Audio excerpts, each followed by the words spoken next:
Hello student, तुम्हारा आज का टॉपिक है सर्किल। ठीक है, फ्रॉम क्लास 10 से। ठीक है, तो इसमें क्या होता है, और चैप्टर 10 भी है। ठीक है, वैसे तो चैप्टर 10 है, तो ये क्लास 10 से चैप्टर 10 ही है एंड सर्किल चैप्टर है। ठीक है, तो इसको चैप्टर को समझने के लिए आपको कुछ बेसिक पॉइंट्स भी पता होने चाहिए जो क्लास हम 5th से पढ़ते हुए आ रहे होते हैं कि सेंटर क्या होता है एक सर्किल का, रेडियस क्या होती है, diameter, chord, secant, tangent, circumference. ठीक है, ये सब आपको पता होगा। ठीक है, देन टेंजेंट, अब जो मेन केस चलता है उसका टेंजेंट चलता है। ये जो हमारी क्लास 10th में चलता है ना, टेंजेंट वाला केस चलता है। इसमें टेंजेंट से रिलेटेड 2 थ्योरम्स हैं, उनके यूज से चैप्टर फिनिश होता है। जिसमें से कि थ्योरम 1 क्या है कि tangent to the circle at any point is the perpendicular to the radius of the circle that passes through the point of contact. ठीक है, इस थ्योरम को समझेंगे कि इसको प्रूफ भी करना आना चाहिए आपको, कि प्रूफ भी आ जाता है इसका, इंपॉर्टेंट है काफी। थ्योरम 2 क्या है कि the length of tangent drawn from an external point to a circle are equal. दोनों थ्योरम का प्रूफ काफी इंपॉर्टेंट है, जैसे कि बीपीटी और कन्वर्स ऑफ बीपीटी का था, ऐसे इन दोनों का प्रूफ भी इंपॉर्टेंट है। ठीक है, देन इसमें जो मैंने कुछ एक्स्ट्रा पोर्शन लिख दिया, ये क्लास 9 से रिलेटेड थ्योरम्स है। क्लास 9 में काफी सारी थ्योरम्स थी, आपको सर्किल चैप्टर याद होगा, तो ये उससे रिलेटेड सारी थ्योरम्स को मैंने यहाँ पे नोट किया है। ठीक है, जिनको मैं आपको ऐसे ही समझा दूंगा। ठीक है, तो मेन तो आपको ये दोनों थ्योरम्स का प्रूव आना चाहिए, इनसे रिलेटेड क्वेश्चंस आने चाहिए। जिसको बेसिक थोड़ा अच्छा है वही इस चैप्टर को अच्छे से कर पाता है। ठीक है, क्योंकि इसमें बेसिक थ्योरम्स बहुत सारी है। ओके, तो वो सब क्या है उसको समझते हैं एक बार। ठीक है, तो इसमें क्या क्या था कि सर्किल के बारे में हमें जब बेसिक जानना होता है। ठीक है, कि सर्किल क्या होता है, तो सर्किल क्या है, सर्किल बहुत सारे पॉइंट्स का कलेक्शन होता है। ठीक है, सर्किल की एक शेप कैसी होती है, बहुत सारे पास पास पॉइंट बनाने पड़ेंगे मुझे, तो बहुत सारे पॉइंट्स का कलेक्शन होता है, जिसका इन जिन पॉइंट्स की डिस्टेंस सेंटर वाले पॉइंट से क्या सेम रहती है, तब जाके एक सर्किल बनता है। ठीक है, देन उसके सर्किल में इसको रेडियस बोलते हैं, सेंटर से सर्कमफ्रेंस तक की जो पूरी डिस्टेंस है, दिस इज रेडियस। इसमें ये डायमीटर होता है। ठीक है, ये फुल डायमीटर। डायमीटर बनने के लिए सर्कमफ्रेंस सेंटर पे होके ही जाए तभी वो डायमीटर बनेगा, लेकिन अगर वो सेंटर से नहीं जाता तब फिर उसका एक अदर नेम कॉर्ड होता है। ठीक है, कि दिस इज कॉर्ड। ठीक है, एंड कॉर्ड के बाद में इसमें क्या, अगर इस कॉर्ड को हम आगे तक ऐसे एक्सटेंड करते हैं, ठीक है, तो अब इसका नेम चेंज हो जाता है, दिस इज सिकेंड। ठीक है, दिस इज सिकेंड, ये सिकेंड हो जाती है। ठीक है, ये एन है। ठीक है, तो सिकेंड हो जाता है। देन सिकेंड में दोनों को डिफाइन कैसे करते हैं कि कॉर्ड तो एक ऐसी लाइन है जो सर्किल के 2 पॉइंट्स को ज्वाइन करती है, लेकिन सिकेंड क्या है, जो सर्किल के 2 पॉइंट्स को इंटरसेक्ट करते हुए आगे चली जाती है। ठीक है, मतलब इंटरसेक्ट करती है, उसको हम बोलते हैं सिकेंड। सिकेंड का ही एक स्पेशल केस होता है कि भाई ऐसी कोई सिकेंड जो ऐसे करके सर्किल, सिकेंड क्या होती है, सर्किल को 2 पॉइंट पर इंटरसेक्ट करती है, लेकिन अगर हम ऐसी एक सिकेंड बनाए जो सर्किल को केवल एक पॉइंट पर इंटरसेक्ट करे, तो उसका एक स्पेशल नेम हो जाता है टेंजेंट। ठीक है, जिसको हम इसमें पढ़ते भी हैं। ठीक है, मेन पॉइंट इसका यही है, टेंजेंट। टेंजेंट से रिलेटेड थ्योरम्स है। ठीक है, तो इस केस को बोलते हैं कि दिस इज टेंजेंट। बाकी सेकेंड थी, कॉर्ड आपको पता लगा, रेडियस, डायमीटर, सर्कमफ्रेंस, इसको बोलते हैं कि फुल क्या है, सर्कमफ्रेंस है ये। ठीक है, देन इसके बाद में और इसमें पॉइंट्स क्या हो सकते हैं कि सेक्टर वेक्टर भी होता है वैसे तो इसमें, लेकिन वो एक अलग चैप्टर है, एरिया रिलेटेड टू सर्कल, उसमें हम उन सबको डिफाइन करेंगे। ठीक है, तो फिलहाल इसमें ये सब पॉइंट्स एंड और कुछ, तो इसमें कहा इंटीरियर रीजन, आपको पता हो कि ये इंटीरियर रीजन होता है। ठीक है, सर्किल के अंदर के रीजन को इंटीरियर रीजन बोलते हैं, एंड एक एक्सटीरियर रीजन। ठीक है, उसके बाहर का जितना भी रीजन है इसको एक्सटीरियर रीजन बोलेंगे, और एक होता है ऑन द सर्किल। ठीक है, और इसमें क्या हो सकता है कि एक सर्किल में, ठीक है, एक सर्किल में अगर कोई ऐसे कॉर्ड मिल जाए या सिकेंट मिल जाए हमें, तो इस सिकेंट के पैरेलल कितनी टेंजेंट बन सकती है। ठीक है, तो कितनी टेंजेंट बन सकती है भाई, इसके पैरेलल अगर मुझे बनानी होगी तो एक बात का ध्यान रखना होगा कि बिल्कुल 90 पे बननी चाहिए। ठीक है, एकदम टेंजेंट जो टच करके बनती है, ठीक है, ऐसे करके बिल्कुल, तो जो बननी चाहिए ना उसके बीच में 90 होना चाहिए एंगल, तभी तो पैरेलल बनेगी। ठीक है, क्योंकि पैरेलल में कोइंटीर एंगल्स का सम कितना होना चाहिए, 180। ठीक है, तो पैरेलल बनाने के लिए मुझे इन दोनों का सम 180 लेना होगा। ठीक है, तो तब जाके पैरेलल एक टेंजेंट बनी। दूसरी टेंजेंट क्या बन सकती है इसमें, तो दूसरी टेंजेंट हाँ बन सकती है इधर से। तो एक सिकेंट के पैरेलल 2 टेंजेंट्स बनाई जा सकती है, लेकिन एक सिकेंट के पैरेलल सिकेंट बनानी हो तो बहुत सारी। ठीक है, क्योंकि सिकेंट तो सर्किल के अंदर से जा सकती है ना, टेंजेंट नहीं जा सकती, इसलिए सिकेंट बहुत सारी बन सकती थी, टेंजेंट नहीं बन सकती। टेंजेंट तो ओनली यूनिक 2 ही बनेगी बस। कॉर्ड बहुत सारी बन सकती थी। ठीक है, तो ये क्वेश्चन आ जाता है कि पूछ लेता है, तो आपको ये समझ में आना चाहिए। इसमें ऐसे भी पूछ लेता है कि एक सर्किल है, सर्किल में अगर हमने एक टेंजेंट बना दी तो भाई इसके पैरेलल कितनी टेंजेंट बन सकती है, तो इसके पैरेलल तो एक टेंजेंट बन सकती है। ठीक है, एक टेंजेंट के पैरेलल एक टेंजेंट बनाई जा सकती है, इसके अलावा हम दूसरी नहीं बना सकते। आपको लगे दूसरी बन जाएगी तो दूसरी बन तो जाएगी, लेकिन पैरेलल नहीं होगी। ओके, तो पैरेलल टेंजेंट केवल एक टेंजेंट के पैरेलल एक बनाई जा सकती है। ओके, तो ये सब इसका थोड़ा बेसिक। देन इसके बाद इसमें जो थ्योरम्स आती है, वो थ्योरम क्या होता है, टेंजेंट की जो स्पेशलिटीज है वो इस चैप्टर में है, तो स्पेशलिटी क्या है इसकी? फर्स्ट वाली स्पेशलिटी कि एक सर्किल में अगर एक टेंजेंट बने, ठीक है, तो सर्किल में ये जो टेंजेंट होती है ये रेडियस के साथ में परपेंडिकुलर होती है, ठीक है। अगर उसको पॉइंट ऑफ कॉन्टेक्ट, इसको क्या बोलते हैं, हाँ ये मैंने पहले नहीं बताया था, इसको बोलते हैं पॉइंट ऑफ कॉन्टेक्ट, ठीक है। ये एक नया वर्ड है जो यहाँ क्लास 10th में ही आता है, तो पॉइंट ऑफ कॉन्टेक्ट, ठीक है। तो पॉइंट ऑफ कॉन्टेक्ट बन जाता है, ठीक है, इसको बोलेंगे पॉइंट ऑफ कॉन्टेक्ट, जहां पे ये जो टेंजेंट है और सर्किल है एक दूसरे को इंटरसेक्ट कर रहे होंगे, इस ऐसे पॉइंट को बोलते हैं कि this is point of contact. ये हमेशा क्या रहता है? परपेंडिकुलर रहता है। Tangent always perpendicular to the radius at the point of contact, ठीक है। तो ये थ्योरम है, इसको हम प्रूव कैसे करते हैं, ठीक है। तो प्रूव हमें कैसे करना होता है, ठीक है। हमें पहले तो प्रूव करना क्या है, टू प्रूव क्या करना है हमें कि दिस इज परपेंडिकुलर, ठीक है। इसको परपेंडिकुलर प्रूव करने के लिए हमें किसको प्रूव करने की जरूरत है? तो हम लिख देते हैं कि to prove this is perpendicular we need to prove this is shortest distance. हमें ये प्रूव करना होगा कि ये जो O से लेके यहां तक, इसका नेम दे देते हैं, तो P, ये टेंजेंट ए बी, ठीक है। तो ये जो टेंजेंट है ए बी, इसमें point P point of contact और ये O सेंटर। तो हमें प्रूव करना होगा कि इस सेंटर से इस टेंजेंट के लिए OP इज द शॉर्टेस्ट वे, ठीक है। क्योंकि अगर ये शॉर्टेस्ट वे होगा तो ये हमेशा परपेंडिकुलर ही होगा। तो मुझे ये प्रूव करना है कि O से इस टेंजेंट AB तक जाने के लिए सबसे छोटा रास्ता ये OP ही है, ठीक है। सबसे छोटा रास्ता प्रूव करना है। तो हम प्रूव कैसे करते हैं कि हम इसमें कहीं और एक पॉइंट ले लेते हैं Q, ठीक है। अब हम प्रूव क्या करना है कि OP शॉर्टेस्ट है इससे, ये प्रूव करना है।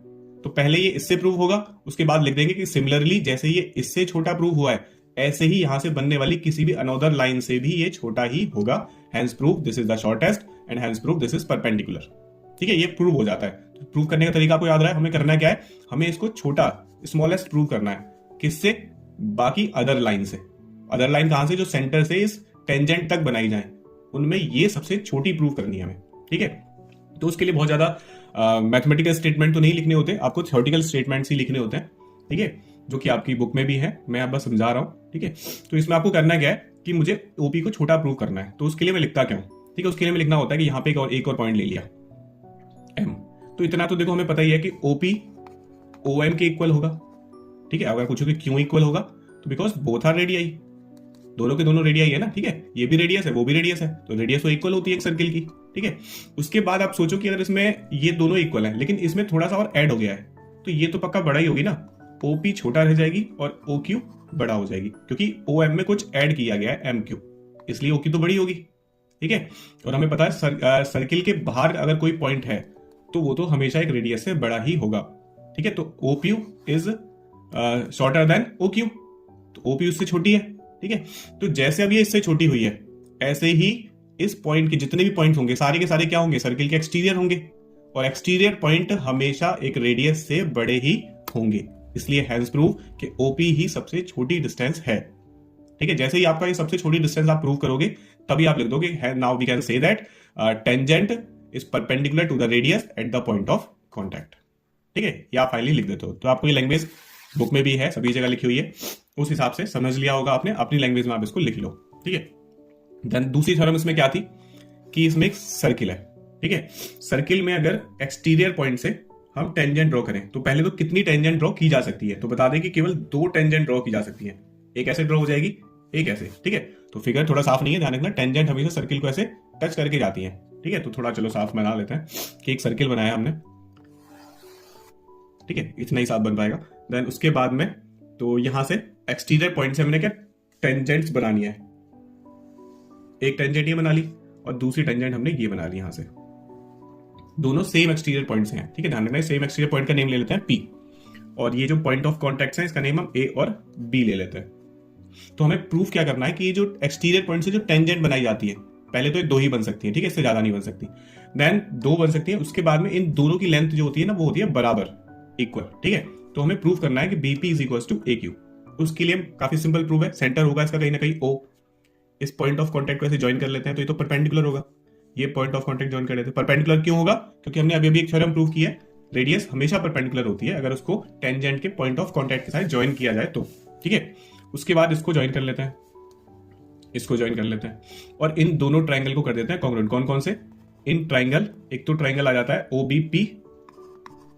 OBP एंड दूसरा ट्राइंगल आ जाता है हमारा ये OAP, ठीक है, ये दोनों ट्रायंगल आ जाते हैं। इन दोनों ट्रायंगल को हम कॉन्ग्रुएंट करते हैं और जैसे ही कॉन्ग्रुएंट होगा तो बाई सीपीसीटी ये इसके इक्वल प्रूफ हो जाता है। ठीक है, तो कॉन्ग्रुएंट इसमें कैसे होता है कि बिकॉज इन दोनों में एक तो राइट एंगल है, इसमें एंगल पी, इसमें एक तो एंगल ये बी और इसमें ये, तो एंगल बी और एंगल ए। ठीक है, तो इसका तो एंगल बी वाला 90 है और इसका एंगल ए 90 है। ठीक है, तो ईच 90, या फिर हम थ्योरम का स्टेटमेंट भी लिख सकते हैं इसमें। ठीक है, ठीक है, तो दोनों 90 के हैं। एंड इसमें और क्या है कि आर एच, इसमें O P side, O P is equal to O P, ये क्या है, कॉमन साइड है। ठीक है, कॉमन साइड है ये वाली। ठीक है, ऐसी साइड जो दोनों ट्रायंगल में आ रही है वो कॉमन साइड होती है। तो ये वाली साइड इस ट्रायंगल में भी आ रही है और ये वाली साइड इस ट्रायंगल में भी आ रही है, इसलिए ऐसी साइड को हम बोलते हैं कॉमन। कॉमन साइड तो इक्वल ही होगी ना। And third is O B is equal to O A. ये क्यों इक्वल है? ठीक है, radii of a same circle, ये एक सेम सर्किल की रेडियस है। ठीक है, तो फिर इक्वल ही होंगी। आप लिख सकते थे पूरा इसमें रेडियाई ऑफ सेम सर्किल, तो सेम सर्किल की रेडियस तो इक्वल ही होंगी ना। तो हो गया तैयार, ये तो आर तैयार हो गया, ये एच तैयार हो गया, ये एस तैयार हो गया। तो बाई आरएचएस क्राइटेरिया, ठीक है, तो बाई आरएचएस क्राइटेरिया से, RHS criteria triangle O B P is congruent to triangle O A P.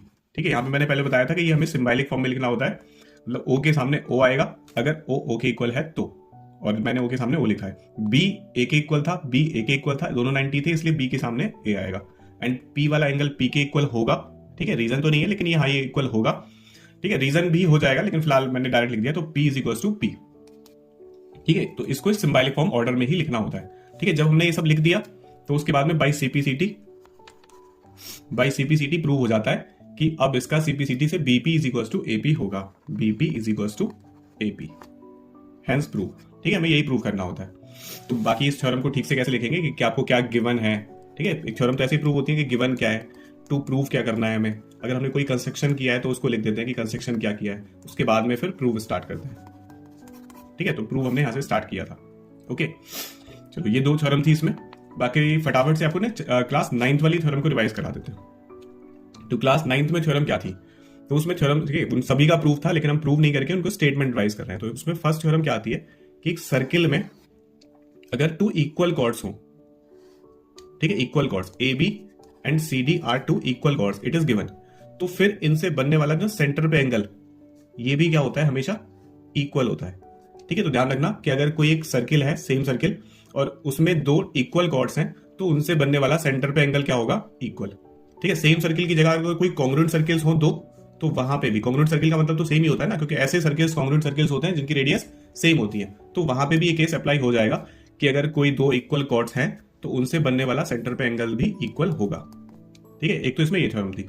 दूसरी थ्योरम क्या थी कि इसका कन्वर्स भी ट्रू होता है कि अगर सेंटर से एंगल इक्वल बन रहा है, ठीक है, ये वाला एंगल थीटा किसी दूसरे सर्किल में या फिर सेम सर्किल में इस थीटा के इक्वल है, तो फिर इनसे बनने वाली कॉर्ड भी इक्वल होंगी। ये इसका कन्वर्स हो गया। ठीक है, तो आप याद रखना अगर सेंटर से एंगल इक्वल है तो उनसे बनने वाली कॉर्ड भी इक्वल होंगी।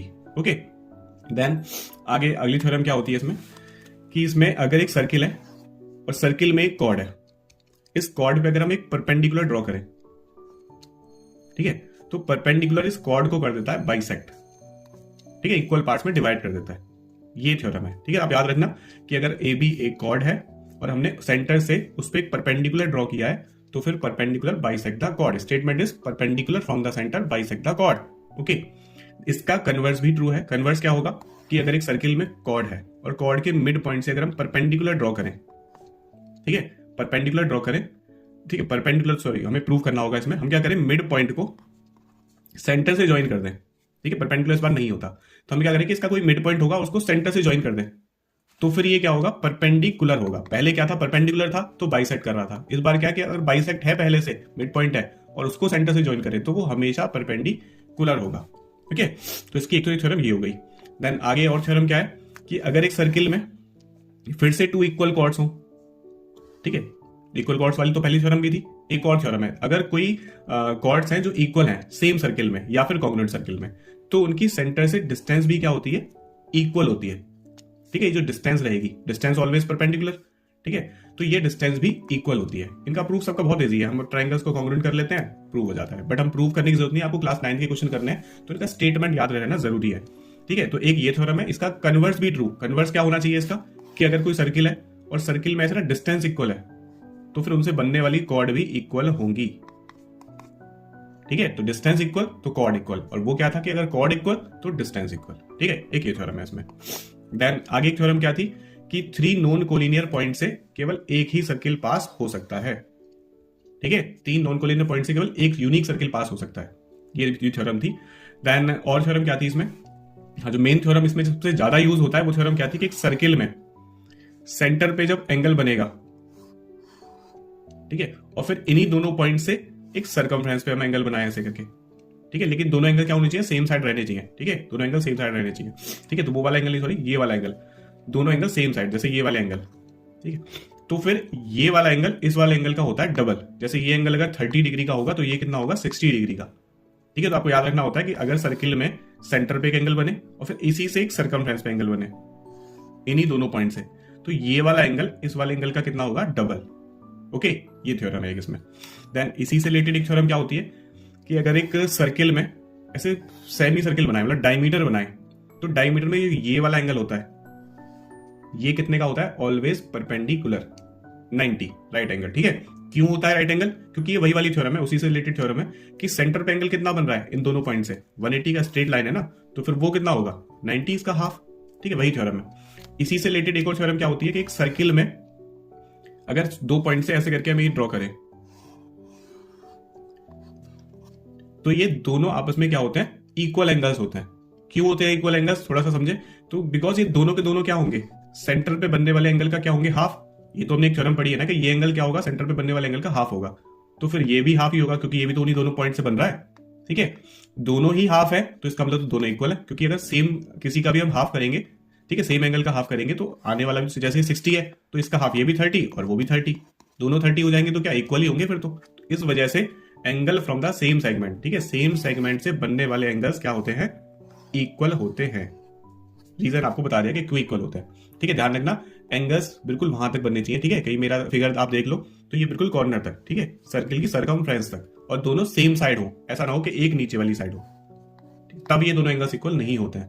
ठीक है, तब यहां पे क्या बन जाता है, एक साइक्लिक क्वाड्रिलेटरल, जो अगली थ्योरम है हमारी कि अगर कभी सर्किल में ऐसे एक साइक्लिक क्वाड्रिलेटरल बन जाए, ठीक है, साइक्लिक क्वाड्रिलेटरल किसको बोलेंगे कि सर्किल के 4 पॉइंट से बने, सर्किल के 4 पॉइंट से बने, तो ऐसे क्वाड्रिलेटरल को बोलते हैं कि दिस इज साइक्लिक क्वाड्रिलेटरल। ठीक है, साइक्लिक क्वाड्रिलेटरल के अपोजिट एंगल्स का सम कितना होता है, 180 अपोजिट एंगल, और ये दोनों ही अपोजिट नहीं, अपोजिट तो ये दोनों भी हैं, तो अपोजिट एंगल का सम कितना होता है, 180।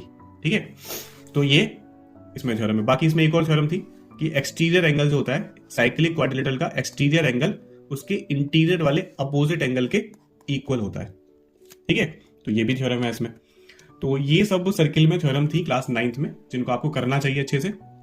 ठीक है, तो अभी इसके लिए, इस चैप्टर के लिए इतना ही काफी। बाकी इसमें कुछ और क्वेश्चंस भी हैं, जैसे कि सर्किल ही चैप्टर में, जो हमारे क्लास 10 का सर्किल चैप्टर है, उसमें एक अच्छा क्वेश्चन आता है कि अगर कोई सर्किल है और उसके सर्कमस्क्राइबिंग एक क्वाड्रिलेटरल बनाया जाए। ठीक है, इससे रिलेटेड काफी क्वेश्चंस हैं उसमें, काफी इंपोर्टेंट भी है। ठीक है, सर्कमस्क्राइबिंग एक क्वाड्रिलेटरल बनाया जाए। सर्कमस्क्राइबिंग क्वाड्रिलेटरल किसको बोलेंगे, जो टेंजेंट, 4 टेंजेंट से बने, मतलब टच करना उसका जरूरी होता है सर्किल को। ठीक है, तभी सर्कम, ऐसा नहीं कि सर्किल यहां पर है और ये, इसको हम सर्कमस्क्राइबिंग क्वाड्रिलेटरल नहीं बोलेंगे।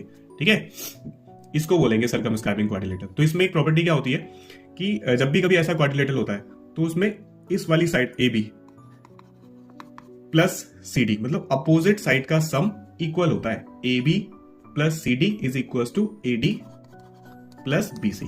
ठीक है, ये क्वेश्चन भी हमें प्रूव करने को आता है कि प्रूव करिए। बाकी ये स्टेटमेंट आपको याद भी रखना है क्योंकि इससे रिलेटेड कभी कभी एमसीक्यूज आ जाते हैं, तो प्रूव इसका काफी इजी है। जब हम इसके क्वेश्चंस करेंगे तो इसका प्रूव कवर कर लेंगे तब। ठीक है, बाकी इसमें और एक और क्या है कि अगर ये एक नॉर्मल क्वाड्रिलेटरल ना हो कि एक पैरेललोग्राम होता, पैरेललोग्राम आपको पता होगा, पैरेललोग्राम की तो अपोजिट वाली साइड इक्वल होती है, लेकिन एक क्वाड्रिलेटरल की नहीं होती। क्वाड्रिलेटरल में हो सकता है जैसे 8 हो और वो 7 हो। ठीक है, बट पैरेललोग्राम में अगर ये 8 है तो वो भी 8 ही होगी। ठीक है, तो इसमें एक और चीज प्रूव हो जाती है कि भाई अब तो AB और CD आपस में इक्वल है, क्योंकि एक पैरेललोग्राम है तो AB CD आपस में इक्वल है, तो हम चाहे तो AB को CD लिख दें या फिर CD को AB लिख लें। तो हम इसमें CD को AB लिख लेते हैं। ऐसे ही चाहे तो AD को BC लिख ले, चाहे BC को AD लिख ले। ठीक है, तो AD लिख लिया तो ये क्या हो जाता है, 2AB तो ये हो गया और 2AD ये हो गया। ठीक है, 2 से 2 कैंसिल हो जाएगा और AB is equal to AD prove हो जाएगा। AB is equal to AD prove करने का मतलब आप क्या समझते हो कि हमने किसी पैरेललोग्राम का, क्योंकि ठीक है ये पैरेललोग्राम था, हमने किसी पैरेललोग्राम की एडजेसेंट साइड को इक्वल कर दिया है, तो it means it is a rhombus. तो हमें प्रूव करने को आता है कि अगर कोई सर्कमस्क्राइबिंग पैरेललोग्राम हो तो प्रूव करिए कि इट इज अ रोम्बस। तो वो हम कैसे करते हैं भाई, पहले तो ये प्रूव करते हैं कि हमें ये तो पता ही है कि अपोजिट साइड का सम क्या होता है, इक्वल। ठीक है, उसके बाद में क्योंकि ये पैरेललोग्राम है तो इसकी अपोजिट साइड कैसी होंगी, इक्वल होंगी, तो हम ये चेंजेस कर लेते हैं उसमें और इजीली वो प्रूव हो जाता है। ठीक है, इसी से रिलेटेड एक क्वेश्चन और है कि जब ऐसा सर्कमस्क्राइबिंग क्वाड्रिलेटरल हो तो उसमें सेंटर पे जो एंगल बनता है अपोजिट साइड से, ठीक है, अपोजिट साइड से मैंने एक एंगल बनाया यहाँ पे दो, ठीक है, एक तो इस वाली साइड को लेके एंगल बनाया सेंटर पे, एक इस वाली साइड को लेके एंगल बनाया, तो इन दोनों एंगल का सम 180 होता है। प्रूव कराता है क्वेश्चन कि बताओ कि ये प्रूव करो कि इन दोनों से जो एंगल बन रहा है ना, सप्लीमेंट्री एंगल्स है, सप्लीमेंट्री एंगल पड़ा होगा जिनका सम 180 होता है, तो ये बात प्रूव करिए। ठीक है, तो ये आपको याद रखना है कि इन दोनों का सम कितना होता है, 180। ठीक है, ध्यान रखना अपोजिट साइड यही नहीं, अपोजिट साइड ये भी है, इनका सम भी 180 ही होगा। ठीक है, तो ऐसे प्रूव करना है, काफी इजी प्रूफ्स हैं। ठीक है, इजीली हो जाते हैं जब हम इसका चैप्टर कवर करेंगे, और इसका चैप्टर जरूर कवर करेंगे क्योंकि इसमें जितने भी क्वेश्चन है बहुत अच्छे हैं। एनसीईआरटी वाले क्वेश्चन ही बहुत इंपॉर्टेंट है, आपको उनको कवर करना चाहिए पहले। ठीक है, एक्स्ट्रा क्वेश्चन ना करके पहले एनसीईआरटी के क्वेश्चन विद एग्जांपल, एनसीईआरटी ज्यादा ज्यादा एग्जाम्पल कर लो, बहुत इनफ रहता है इस चैप्टर के लिए, क्योंकि चैप्टर बहुत हार्ड भी है अगर आप आरटी शर्मा इन सबसे करते हो तो। ठीक है, तो ये सब कुछ बेसिक क्वेश्चन थे जो मैंने आपको बताए, और भी इसमें ऐसे बहुत सारे क्वेश्चन हैं। चलो आज के लिए इतना ही काफी, आपको चैप्टर इतना समझना चाहिए, इतना अच्छे से अगर आप कर सकते हो तो आप इस चैप्टर के क्वेश्चन इजीली समझ सकते हो, कर सकते हो। चलो ओके, थैंक यू।